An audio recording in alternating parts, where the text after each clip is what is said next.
Do you ever struggle with emotions and aren't sure how to handle them? We often try to manage emotions by changing how we think, changing what we do, or changing how we respond to them. But sometimes the most effective way to regulate an emotion is by changing the situation that's causing it, and we do that through problem solving.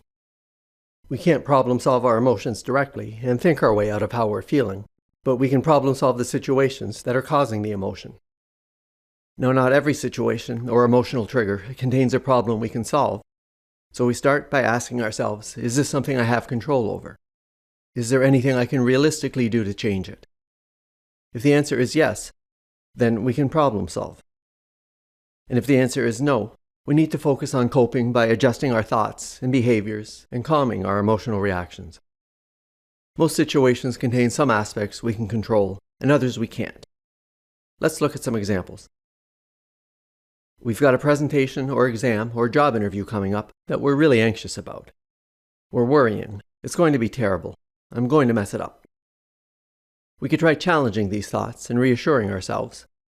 I always get nervous before a presentation, but it always goes fine, and it's going to be okay. And that can help us feel less anxious. But instead of just changing our thoughts, we ask ourselves, is this something I have control over? We can't control exactly how it goes, but instead of continuing to worry about it, we can prepare and make sure we're ready. So now we come up with an action plan to help us do that. Make a list of what we need to prepare. Write down key points or questions we might be asked.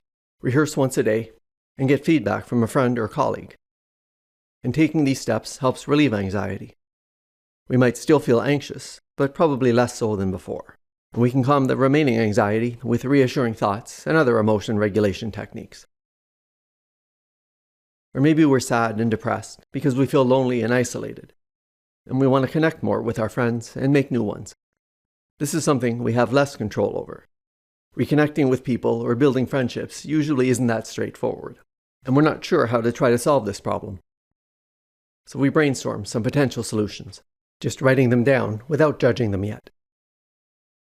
And once we're done, we need to pick a solution. And here's where problem solving often falls apart. We choose solutions that sound good, but aren't very realistic. We'll get together once a month for a fun weekend activity. That would be great if we could do it, but it's hard to coordinate. And even if we manage it once, it probably won't last, and then we'll be right back where we started. So instead, we choose something more realistic. I'll reach out to a friend and see if they're free for a walk or coffee. Maybe we'd hope for more than that out of a solution, but it's something we can do right now, and a good first step. But it's not going to solve our loneliness right away, so we also focus on other things that can help us feel less sad, like staying active, keeping a routine, and doing things we usually enjoy. And a final example.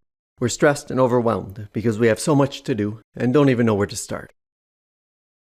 This is a situation we do have control over. There are a number of things we can realistically do to change it. And to do that, we need to come up with an action plan.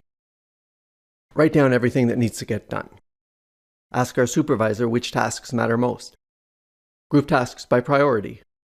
Break large tasks into smaller steps. Estimate how long each step will take. Create a timeline to finish them. Choose one manageable thing to start with. Now, even when we have a good plan, it doesn't always go smoothly. So we anticipate barriers that could come up and figure out ways to manage them in advance. I'll probably get a bunch more work dumped on me, and that'll throw everything off. So I'll set aside time each day to deal with new things that come up, and revise my task list as needed to stay on track. I know I always procrastinate, so I'll start with one small, easy task to get moving and build momentum. And if I still procrastinate, I'll tell myself I just need to do 5 minutes, and then I can take a break. And that's usually enough to get things going. And if I start avoiding something because it's so boring or I hate doing it, I'll tell myself something reassuring. I always dread doing this, but once I get started, it's never as bad as I expect. And now we're ready to put our plan into action and see how it goes. And maybe it solves the solvable part of our situation and helps calm our emotions. And then we can manage any uncomfortable emotions that remain with other strategies, like adjusting our thoughts and behaviors, or naming our emotions and accepting how we're feeling. And if it doesn't work, we can adjust the plan, or go back to an earlier step and figure out a different solution to try, and build a new plan. So when we have an emotional reaction to something, we start by describing the situation and how it's making us feel, and identifying any parts that can be solved. We clarify the goal we want to achieve from problem solving, and then brainstorm solutions. Choose one.